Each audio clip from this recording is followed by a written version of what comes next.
Hi guides, ఇవాళ వచ్చేసి నేను water eat in a day చేద్దాం అనుకుంటున్నాను. సో ఫస్ట్ అయితే నేను వేడి వాటర్ నట్స్ అయితే తీసుకుంటాను ఎర్లీ మార్నింగ్. తర్వాత ఒక కప్ ఆఫ్ టీ అనమాట.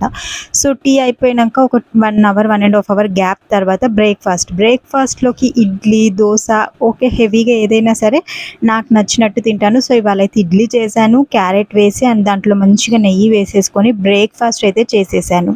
సో ఇంకా బ్రేక్ఫాస్ట్ అయిపోయిన తర్వాత ఇంట్లో వర్క్స్ అన్నీ అయిపోయేసరికి 11-11:30 అవుతుంది. సో ఆ టైంలో ఏదైనా ఒక ఫ్రూట్ లేకపోతే రాగి జావా, ఏది లేదంటే గ్రీన్ టీ అయినా లెమన్ టీ అయినా తీసుకుంటాను. సో ఇప్పుడు సీజనల్ ఫ్రూట్స్ అల్లనేరేడు పళ్ళు వస్తున్నాయి కదా.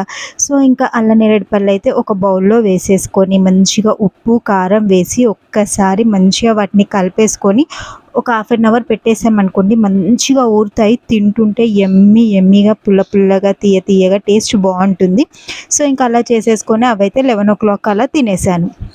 మళ్ళీ వచ్చేసి లంచ్లోకి ఖచ్చితంగా ఒక ఫ్రై అయితే ఉంటుందండి. మ్యాక్సిమం వీక్లో 2 టైమ్స్ అయితే ఆకుకూరలు ఉంటాయి.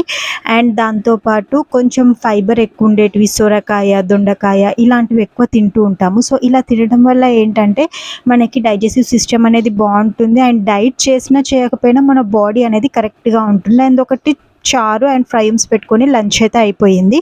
అండ్ ఇంకా ఈవినింగ్ టైం కూడా మళ్ళీ ఫ్రూటేనా అంటే నేను డ్రాగన్ ఫ్రూట్స్ ఈవినింగ్ తినడానికి ప్రిఫర్ చేస్తాను. మార్నింగ్ అంటే పిల్లలకి వీలవ్వదు.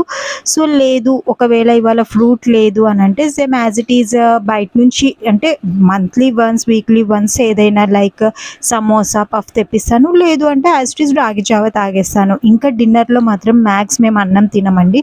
ఎప్పుడో మంత్లీ వన్స్ ఆర్ ట్వైస్ మాత్రమే అన్నం ఉంటుంది.